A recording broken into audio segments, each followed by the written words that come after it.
मेरे साथ है the all new hero Xoom 125। ये एक मैक्सी स्कूटर टाइप दिखने में है, जिसमें आपको 14 इंचेस के अलॉय दिख जाते हैं, जो कि फर्स्ट इन द सेगमेंट है। ये स्कूटर चलने में कैसा है, इसके राइडिंग एर्गोनॉमिक्स कैसे हैं, सीटिंग कंफर्ट कैसे हैं, पिलियन के लिए कैसा रहेगा, डेली राइड के लिए कैसा रहेगा, सिटी के लिए कैसा रहेगा, माइलेज कैसे हैं, इंजन स्पेसिफिकेशंस कैसे हैं, क्या इंजन वाकई में बहुत स्मूथ है, सब कुछ के बारे में आज बात करते हैं। So without any further delay, let's begin this review.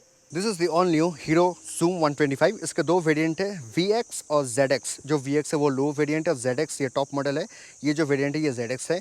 Difference में यही है कि VX में आपको ड्रम मिलता है और इसमें आपको डिस्क मिल जाता है। अगर मैं कलर की बात करूँ तो यहाँ पे आपको metallic turbo blue, grey colour, red colour और नियॉन लाइम कलर में ये आता है। फ्रंट की बात करें तो यहाँ पे आपको सिक्वेंशियल जो है LED इंडिकेटर्स देखने को मिलते हैं, जो कुछ इस तरीके के ग्लो करते हैं। यहाँ पे आपको नंबर प्लेट होल्डर मिल जाते हैं, ब्लू कलर का पैनल, DRL दिया गया है। ये हाई बीम है और ये लो बीम है, मतलब जब आप लो बीम पे चलाओगे तो ये क्यूब प्रोजेक्टर्स जो है ये एनी टाइम ग्लो करते हैं, ये हाई बीम में आपका ग्लो करते हैं। यहाँ पे आपको टेलीस्कोपिक सस्पेंशन देखने को मिल जाते हैं। यहाँ पे आपको जूम का बैजिंग है। मड फ्लैप जो है काफ़ी ब्रॉड है। टायर की बात करें तो 110 80 14 सेक्शन के अलॉय के साथ ये आता है। ट्यूबलेस टायर आता है।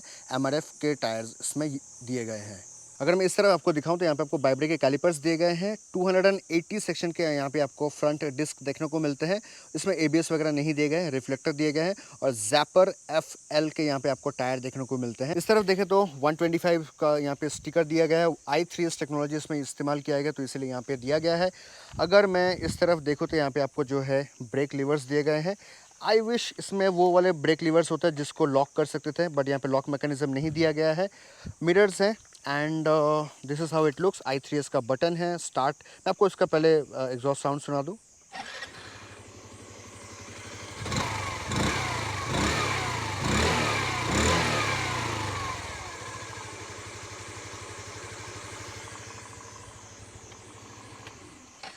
बहुत ही बेसिक साउंड करता है, कोई बूमी साउंड नहीं है इसमें, बट बहुत ही सूदिंग और बहुत ही वाइब्रेशन लेस इंजन है, जो मैं आपको चलाते समय ज़रूर डेमो दिखाऊंगा।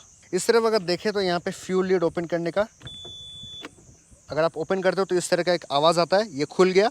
अगर मैं इसमें अगर ऑन करूँ तो जब मैं इसको बंद कर दूंगा तब ये इंडिकेशन बंद हो जाएगा कि हाँ आपका फ्यूल लीड ओपन है, तो ये सेफ्टी मेजर पे आता है। अभी अगर मैं इसको इस तरफ घुमा के लेफ़्ट करूं तो यहाँ पे आपका सीट जो है वो खुल जाता है। सीट का आपको स्पेस वगैरह क्या है वो मैं आपको बताता हूँ। सबसे पहले बात करते हैं, यहाँ पे आपको स्पेशियस कबियर आपको फ्रंट में देखने को मिलता है, जिसमें आप मोबाइल वगैरह डाल सकते हो। यहाँ पे आपको लूज़ चार्जिंग पोर्ट देखने को मिलते हैं। USB चार्जिंग है, टाइप C नहीं है। तो ये लूज़ क्यों है उसके बारे में मैं आपको बाद में बताऊंगा। जब मैं चलाऊंगा ये मोटरसाइकिल तब मैं आपको इसका प्रैक्टिकलिटी दिखाऊंगा कि ये लूज़ क्यों है, ये कहीं पे फिक्स क्यों नहीं है। ये ओपन कबियर्स है, तो इसमें आप अपने सामान को रख के बाहर मत चले जाना, बॉटल वगैरह रख सकते हो। अगर मैं इस तरफ देखूँ तो यहाँ पे आप फ्लोर बोर्ड में देखो थोड़ा स्पेस कम है, तो जो लोग सोच रहे हैं कि हम सिलेंडर लाद लेंगे, बॉटल लाद लेंगे, चावल के बोरे लाद लेंगे, उनके लिए ये नहीं है, बिकॉज यहाँ पे स्पेस काफ़ी कम है। मैं जब चला रहा था तब मैंने खुद भी फील किया कि यहाँ पे लेग रूम भी काफ़ी कम है, मतलब फुट स्पेस भी काफ़ी कम है। आप देख सकते हो मेरे जूते के जो साइन है वो यहाँ पे लग चुके हैं, तो आप ज़्यादा इसमें मूवमेंट नहीं कर सकते हो। इस तरह आपको जो है बैग वगैरह टांगने के लिए यहाँ पे आपको हुक दिया गया है। प्रोग्राम्ड FI लिखा हुआ है। यहाँ पे पिलियन के लिए जो है फुट रेस्ट दिया गया है। यहाँ पे स्पाइक्स दिए गए ताकि जूते के ग्रिप्स यहाँ पे बने रहे। अगर मैं सीटिंग स्पेस की बात करूँ तो सीट काफ़ी कंफर्टेबल है, राइडर के लिए काफ़ी कंफर्टेबल है। पिलियन के लिए बहुत बस इतना सा ही स्पेस मिलता है। जो पिलियन थोड़े हेवी टाइप के हैं उनको हो सकता है थोड़ा सा दिक्कत हो। यहाँ पे जूम का यहाँ पे आपको एक स्टिचिंग के साथ ये थोड़ा सा टैग दिया गया है। और अगर मैं टोटल स्कूटर की अगर मैं बात करूँ वेट की, तो 121 किलो कर्व वेट ये आता है। 777 mm का यहाँ पे आपको सीट हाइट देखने को मिलता है और ग्राउंड क्लियरेंस इसको मिलता है 164, जो कि बहुत अच्छा है as compare to the scooter segment. अगर मैं सीट ओपन करके दिखाऊं तो यहाँ पे आपको कुछ इस तरीके का स्पेस दिखेगा, जो कि 70 लीटर का आपको स्टोरेज कैपेसिटी देखने को मिलता है। आप इसमें जो छोटे वाले हेलमेट है ना वो आप इसमें आराम से रख सकते हो, जो हम लोग मोस्टली स्कूटर पे यूज़ करते हैं। बड़े वाले हेलमेट ऑफकोर्स इसमें एकोमोडेट नहीं होगा। यहाँ पे लाइट दिया गया है ताकि आप रात को इसको एक्सेस कर पाओ। और ये इसका स्विच है, अगर ये जो सीट जब जैसे दबता है तो ये दबने के कारण ये स्विच बंद हो जाता है। इस तरफ आपको जूम एक्सटेक का बैजिंग देखने को मिलता है। इंजन की बात करो तो 124.6 सीसी का इंजन है, 9.9 bhp and 10.4 Nm of torque. Air cooled engine है, BS6 फेज 2 कंप्लाइंट है। ये ऐसा ही इंजन है, मतलब स्पार्क इग्निशन इंजन है। बेसिकली स्पार्क प्लग जो है इग्नाइट करता है तो रन द इंजन। इसमें आपको बड़ा सा एग्जॉस्ट देखने को मिलता है। ये exhaust kind of hero extreme 125R के साथ सिमिलर लुकिंग है। बड़ा सा एग्जॉस्ट दिया है, साउंड भी काफ़ी अच्छा निकलता है जब इसको हम चलाते हैं, तब मैं आपको इसका एग्जॉस्ट साउंड सुनाऊंगा। पीछे आपको ज़ैपर L के टायर देखने को मिलते हैं। 120, 70, 14 सेक्शन के एलॉय के साथ ही आता है, ट्यूबलेस टायर से। और सामने और पीछे दोनों आपको जो है एलॉय व्हील्स दिख जाते हैं, जिसके कारण आपका राइड क्वालिटी और पंक्चर होने का डर नहीं रहता है। पीछे अगर ब्रेक की बात करो तो पीछे आपको ड्रम ब्रेक देखने को मिलता है। 120 सेक्शन के आपको यहाँ पे ड्रम ब्रेक देखने को मिलेंगे। IBS टेक्नोलॉजी यूज़ किया है, मतलब इंटीग्रेटेड ब्रेकिंग सिस्टम यूज़ है। मतलब आप अगर सामने के ब्रेक प्रेस करते हो तो पीछे के लगते हैं, पीछे के अगर आप ब्रेक प्रेस करते हो तो सामने के ब्रेक भी अप्लाई होता है, जिसके कारण आपका ब्रेकिंग जो बाइट है वो ज़्यादा एनहांस हो जाता है, आपको ज़्यादा कॉन्फिडेंस मिलता है। अगर मैं दिखाऊं तो यहाँ पे आपको टेल लैंप कुछ इस तरीके से दिखता है। ये सेक्शन जो है ये खाली है, यहाँ पे आपको फ्यूल नॉब दिया गया है। एंड फ्यूल की बात करें तो फ्यूल टैंक जो है 5 लीटर का फ्यूल टैंक है। And company claims mileage is 52.8 kilometres per litre, but I would say in real life you will be getting around 48 to 49 kmpl per litre. जैसा मैं आपको कह रहा था कि यहाँ पे सिक्वेंशियल जो इंडिकेटर्स है वो कुछ इस तरीके के आपको दिखते हैं। यहाँ पे आपको नंबर प्लेट होल्डर देखने को मिलते हैं। एक पीछे की तरफ मड फ्लैप दिया गया है। 1 साइडेड शॉक एब्जॉर्बर है। ये एयर फिल्टर बॉक्स है, ये थोड़ा इजी कर दिया ताकि सर्विसिंग के टाइम पे आप इसको फटाक से खोल के आप इसको साफ़ कर पाओ।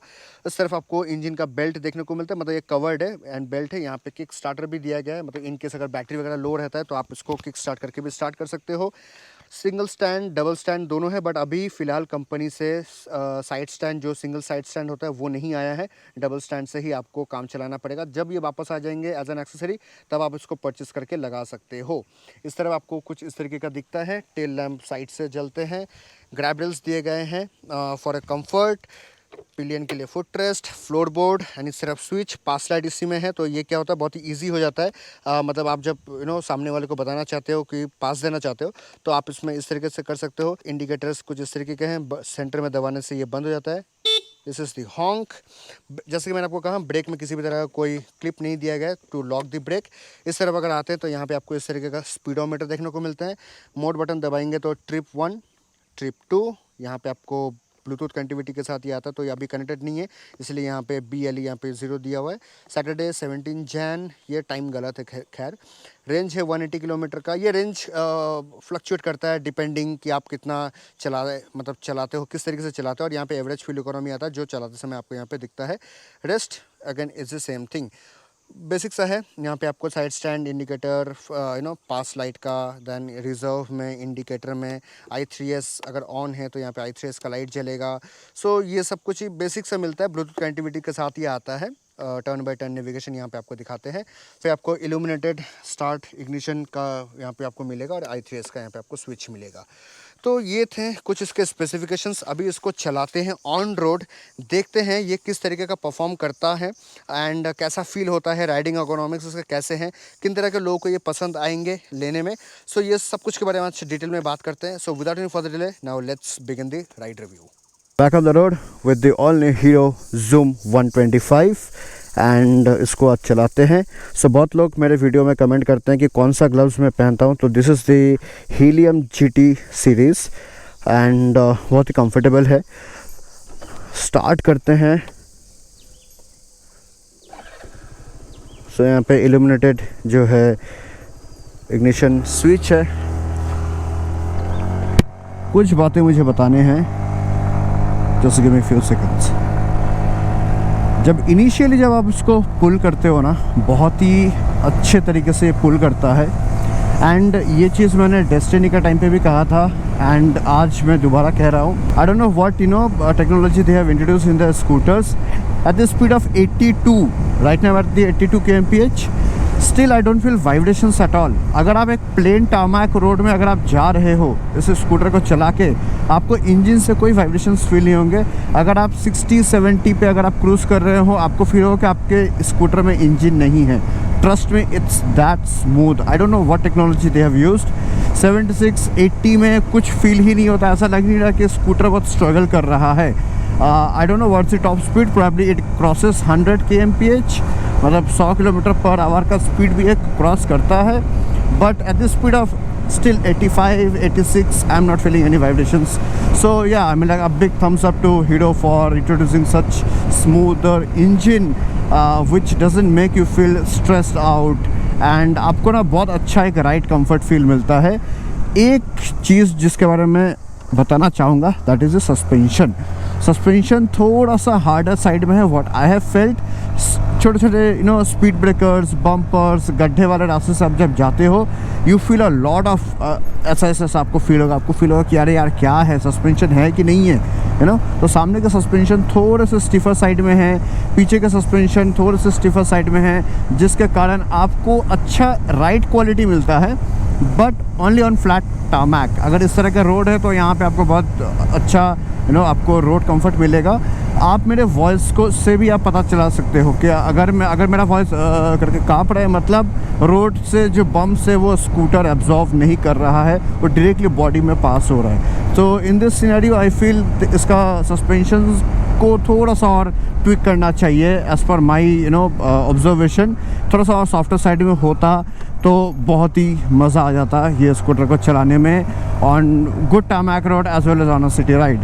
125 cc, 9.8 bhp and 10.4 Nm of torque, 0.2 Nm of torque ये कम है as compared to Ntorq, and yeah, I mean like that can be felt.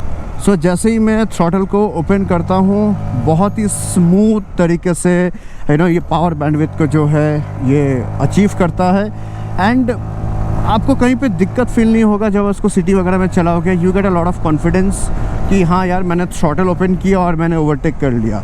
So in this situations I feel this scooter is now it have come up with a very good power bandwidth basically. And engine smoothness को लेकर तो मैं जितना बोलूँ शायद से उतना ही कम मुझे फील हो रहा है, because I feel engine smoothness is at a next level. If you guys will take a test ride ना तो आपको पता चल जाएगा। आते हैं इसके फ्रंट पार्ट से कि इसके सस्पेंशन तो हार्ड है, आपको फील हो रहे होंगे। जैसे मैं किसी चीज़ को सरपास कर रहा हूँ ये बहुत ज़्यादा जर्क्स ये कर रहे हैं ये देखो, मतलब सस्पेंशन है। मैंने ये आवाज़ इसलिए किया ताकि आपको पता चले कि रोड के स्ट्रिप्स वो सॉफ्ट स्ट्रिप्स है, उसमें भी आपको आवाज़ बम्पी आवाज़ आ रहे हैं, तो इसका आप समझ लो that it have got a bits harder suspension. Tyres and all is good. Tyre like first in the segment कह सकते हैं। 14 इंचेस के आपको एलॉय मिलते हैं। 14 इंचेस के एलॉय के कारण आपको अच्छा कॉन्फिडेंस मिलता है, आप गड्ढे वगैरह से आप इजीली निकाल सकते हो। एलॉय है और ट्यूबलेस टायर्स है तो ऑफकोर्स पंक्चर वगैरह होने का कोई डर नहीं रहे आपको। अब आते हैं अगर इसके हैंडलिंग की, तो हैंडलिंग में मैं कहूँगा कि इसका centre of gravity I feel थोड़ा सा इम्बैलेंस्ड है, बिकॉज अगर मैं चला रहा हूँ सडनली मैं चाहूँ कि मैं ऐसे करना चाहूँ तो मुझे इनिशियली बहुत दिक्कत होता था। लाइक यू फील लाइक आपका स्कूटर नहीं जाना चाह रहा है बट वो चला गया, वापस आप जब उसको मूवमेंट में ला रहे हो बैक टू अनदर डायरेक्शन तो अगेन इट इज़ स्ट्रगलिंग। तो जो लोग बहुत कीनली मोटरसाइकिल को फील करते हैं, जो चलाते हैं, उनको ये चीज़ फील होगा। रेस्ट एज अ लेमैन की लैंग्वेज में कहूँ तो scooter is very good, but people who are next to वो एक होता है ना कि भाई हर चीज़ का एक परफेक्शन चाहिए। So in that scenario I would say कि इसका सेंटर ऑफ ग्रेविटी थोड़ा सा इम्बैलेंस है, जिसके कारण आपको ना आप सडन ऐसे मूवमेंट करने में आपको कॉन्फिडेंस नहीं मिलता। आप कर सकते हो बट आपको कॉन्फिडेंस जो है वो आपको नहीं मिलता है। रेस्ट अगर हम बात करें स्कूटर के सीट की, तो सीट इज़ वेरी कुशन, बहुत ही कंफर्टेबल सीट है, स्पेशियस है for rider not for a pillion, because I felt that as a pillion this seat surface area is very small. तो अगर बहुत ही पत्ते दुबले लड़के या लड़की हुए हैं तो they can easily accommodate, but people who are a bit on a medium size और on large size they might struggle, उनको थोड़ा ये अनकंफर्टेबल लग सकता है ये seat as a pillion. But as a rider अगर आप इसको बैठ के चला रहे हो तो आपके पास बहुत एम्पल अमाउंट है, आप आगे होके भी बैठ सकते हो, आप पीछे होके भी बैठ सकते हो, बट एक हम्प दिया गया है उसके पीछे आप जाओगे तो आपको थोड़ा सा अजीब फील होगा। सो आई मीन लाइक वही मैं बात कर रहा था कि जो सीट के जो रूम है for rider it is very comfortable. अभी बात करते हैं अगर मैं इसको थ्रॉटल रिस्पॉन्स की अगर मैं बात करूँ तो ये SI इग्निशन के साथ आता है, मतलब स्पार्क इग्निशन के साथ ही आता है। ये जैसे मैं आपको सिंपल भाषा में समझाता हूँ। दूसरे मोटरसाइकिल क्या होता है, फ्यूल इंजेक्टेड होते हैं, आपने क्रैंक किया, फ्यूल इंजेक्टर जो है उसको स्टार्ट कर देता है। बट इसमें आपको जो SI मिलता है, स्पार्क इग्निशन मिलता है, ये सीधा स्पार्क प्लग को इग्नाइट करता है, जिसके थ्रू ये स्कूटर का इंजन जो है क्रैंक अप होता है, ऑन होता है। Maybe that is the technology which is making this scooter very smooth, like engine is very smooth. You should mark my word again and again if I am saying this. अगर मैं इसका compare करूँ ना handling में with Ntorq, then I feel it looks pretty similar, it handles also pretty similar, क्योंकि इसका सामने का जो पोर्शन है वो हैंडल बार का ये जो कंसोल वगैरह है ना, ये बहुत हद तक एंटॉर्क के साथ ये सिमिलर करता है। Because when ever you will B riding this scooter you will be feeling that अरे हाँ यार, थोड़ा बहुत तो ये एंटॉर्क के साथ रिजेंबल करता है। So in that scenario lot of people are addressing it with the similar look with Ntorq. Also पीछे का जो सीट है, फिर आपका इंजन का जो कम सेक्शन है, वो एरिया भी थोड़ा बहुत एंटॉर्क के साथ कंप्लाई करता है बाय लुक्स। हालांकि इसका पीछे का एग्जॉस्ट जो है, वो जो जैसे कि मैंने आपको कहा, वो एक्सट्रीम जो 125 है उसकी तरह थोड़ा बहुत रिजेंबल करता है। सो बड़ा सा आपको एग्जॉस्ट देखने को मिलता है। So while cornering I am getting a good confidence because of the wide tyre. सामने आपको जो है काफ़ी अच्छा वाइड टायर मिलता है। ऑल्सो पीछे की तरफ भी आपको काफ़ी अच्छा 120 सेक्शन का आपको टायर मिलता है, जो कि बहुत ही वाइड है। सो वाइड टायर होने का एक फ़ायदा ये होता है कि आपको सर्कमफेरेंस ज़्यादा मिलता है ऑन रोड। सो आपके टायर के कॉन्टैक्ट भी ज़्यादा होते हैं रोड सरफेस के में, जिसके कारण आपको अच्छा खासा लीनिंग एंगल मिल जाता है, आपको अच्छा कॉन्फिडेंस मिलता है। जितने पतले टायर होंगे उतने आपको कॉन्फिडेंस कम मिलेगा रोड में, चाहे वो स्ट्रेट लाइन में हो या चाहे आप वो कॉर्नरिंग कर रहे हो। बट जैसे आप थोड़े से वाइड टायर लगा लोगे तो आपका सर्कमफेरेंस बढ़ जाएगा, जिसके कारण आपको कॉर्नरिंग करते समय, लीनिंग करते समय, पिलियन के साथ चलते समय आपको बहुत अच्छा कंफर्ट फील होगा, कॉन्फिडेंस मिलेगा आपको। ऑल्सो टायर की जो ग्रिप क्वालिटी है वो भी अच्छे MRF के टायर हैं। So in that scenario I feel that the grip quality is pretty good, it's pretty sticky tyre, मतलब जिसके कारण आपको रोड में थोड़ा चिपक के वाला फील आता है कि हाँ ये स्कूटर जो है थोड़ा सा चिपक के चल रहा है। No matter what is the surface, चाहे वो ऐसे टारमैक हो या जैसे टारमैक अभी मैंने क्रॉस किया चाहे वो वैसे हो, आपको अच्छा ग्रिप मिलता है। अगर अभी मैं ब्रेकिंग की बात करूँ तो breaking is also really good. सामने आपको 280 mm के आपको डिस्क देखने को मिलता है, पीछे 120 mm का ड्रम, जिसके कारण कॉम्बी ब्रेकिंग है इसमें, IBS टेक्नोलॉजी, जिसके कारण आपको अच्छा ब्रेकिंग मिलता है। बिकॉज सामने और पीछे दोनों के ब्रेक जो इंटरलिंक्ड है, अगर आप सामने का प्रेस करते हो तो पीछे का भी अप्लाई होता है, पीछे का प्रेस करते हो तो सामने का भी आपको अप्लाई मिलता है, तो जिसके कारण आपको दोनों तरफ आपको जो है ब्रेकिंग मिलता है and which improves the confidence of a rider, also the braking quality. इसमें और चीज़ मुझे अच्छा लगा कि कितना रेंज है वो यहाँ पे दिखा रहा है, 127 का रेंज है एंड फ्यूल गेज जो है इस तरफ दिखा रहा है। साथ ही साथ आपको एवरेज इकोनॉमी कितना दे रहा है वो मैं आपको दिखा दूँ। अभी मैं 40 में चला रहा हूँ तो it is into 60 and then it will gradually it will increase, अभी 63 पे है। अगर मैं इसी तरीके से अगर मैं कंटिन्यूसली अगर मैं चलाते रहूँ स्लो थ्रॉटल, मतलब एक ही कांस्टेंट थ्रॉटल को अगर मैं लॉक कर दूँ 41 42 में, तो आप देखोगे 48 50। सो कंपनी क्लेम्स 53 का kmpl mileage, but in real life you will be getting around 48 to 50 अगर आप 49 50 तक अगर आप इसको चलाते हो, in case even if you cross 60। But as I have always told you in the previous part कि अगर आप इसको चलाते हो 70 में भी 60 में भी आपको इंजन से कोई वाइब्रेशंस फील नहीं होंगे। I am right now I am feeling that मैं कोई एक ऐसा स्कूटर चला रहा हूँ जिसमें इंजन है मुझे फील हो रहा है, बट वाइब्रेशन या उससे रिलेटेड कोई भी चीज़ मुझे फील नहीं हो रहा है। सो वाइब्रेशन लेस अगर इंजन अगर बनाया है तो एक डेस्टिनी 125 जो नया वाला मॉडल है, और एक ये Zoom 125, probably they have used the same technology which is the reason आपको इसमें वाइब्रेशन लेस इंजन मिलता है। रेस्ट हैंडलिंग को लेके मैं थोड़ा सा पहले मैं थोड़ा सा डिसअपॉइंट था, but now as I am riding this scooter again and again on the twists and the corners, so now I feel that yes like I got used to with it. But initially जब आप उसको चलाओगे आपको feel होगा कि इसका centre of gravity थोड़ा सा आगे पीछे है। That's what. इनफैक्ट इसका और एक चीज़ है कि इसका फ्लोर बोर्ड थोड़ा सा छोटा है। जो लोग 5655 वाले हैं ना, they will struggle to get a flat foot on this scooter. जो लोग 5758 वाले हैं sir plus that you know that height range, उनको काफ़ी अच्छा फ्लैट फुट इसमें मिल पाएंगे। एंड फ्लोर बोर्ड छोटा है, तो अगर आप ये सोचो कि भाई मैं इसको ना घर का वो एक ऐसा स्कूटर बनाऊंगा जिसमें हम लोग इसमें चावल दाल यू नो सिलेंडर वगैरह या पानी के बॉटल वगैरह लेके आ जाएंगे, then I don't think so it can you know serve your purpose, because इसका फ्लोर बोर्ड उतना चौड़ा नहीं है। आप इसमें लेग रूम ही मुझे उतना कुछ खास फील नहीं हो रहा है। I am 5'7" and I feel that my legs are not that longer, but जो लोग 6 फीट 6.1 6.2 है, तो उन जैसे लोग बैठेंगे तो उनका थोड़ा यहाँ पे चला जाएगा। हालांकि it is curved from the front end side, और स्टिल थोड़ा सा आगे चला जाएगा। एंड फ्लोर बोर्ड पे रूम नहीं है, मतलब मैं थोड़ा सा ही अपने पैरों को मूव कर पा रहा हूँ, तो फ्लोर बोर्ड थोड़ा सा छोटा है। अब आते हैं इंटरनल, इसका जो लगेज कैपेसिटी है दैट इज़ 17 लीटर्स, जिसमें आप एक छोटा सा आप एक हेलमेट है, आप मतलब छोटा हेलमेट जो हम लोग यूज़ करते हैं ऑन अ डेली पर्पस, वो आप यूज़ कर सकते हो। वो आप इसमें आराम से जो है अकोमोडेट कर सकते हो with some small luggage, like छोटा मोटा पैकेट हो गया या कुछ चीज़ें हो गए, वो आप इसमें डाल सकते हो। बट बड़ा हेलमेट जैसे LS2 एक्सॉर ये सब आप उसमें नहीं डाल सकते, वो आप मोस्टली किसी भी स्कूटर पे नहीं डाल सकते हो। एंड फ्यूल की बात करें तो 5 लीटर का आपको फ्यूल टैंक मिलता है। माइलेज जैसे मैंने आपको कहा कि 53 कंपनी क्लेम्स, बट 48 to 49 या मैक्स 50 आपको दे सकता है।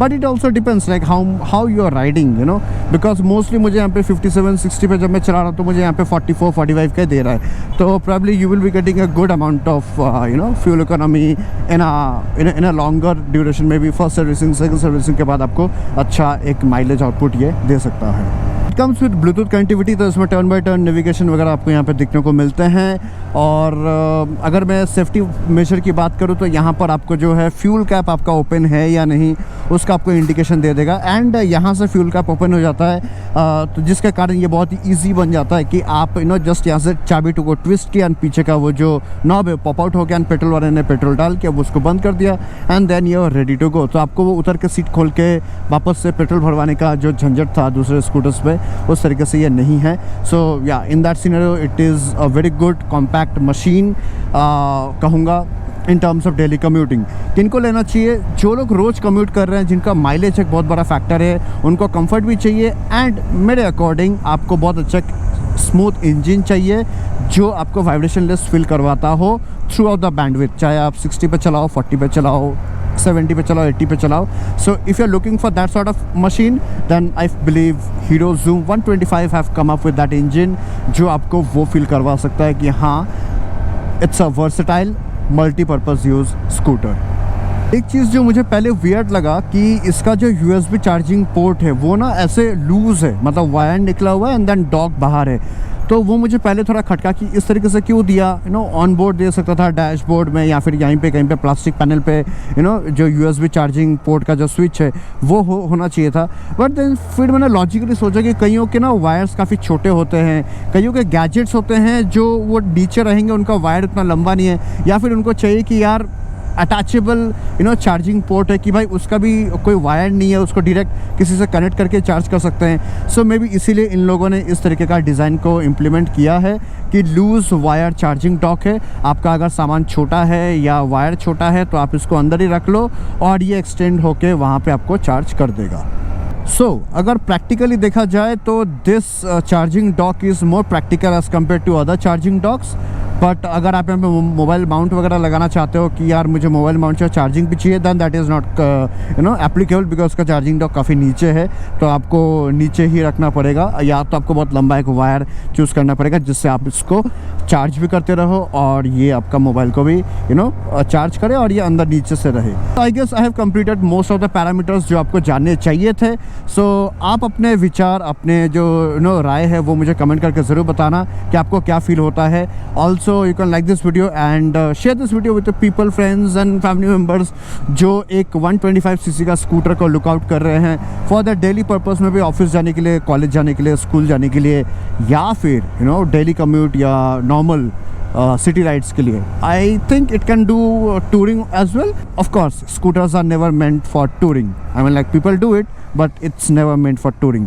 So yeah with all that said, thank you so much. मिलता हूँ मैं आपको अगले वीडियो पे. Till then, like, comment, share, whatever you want.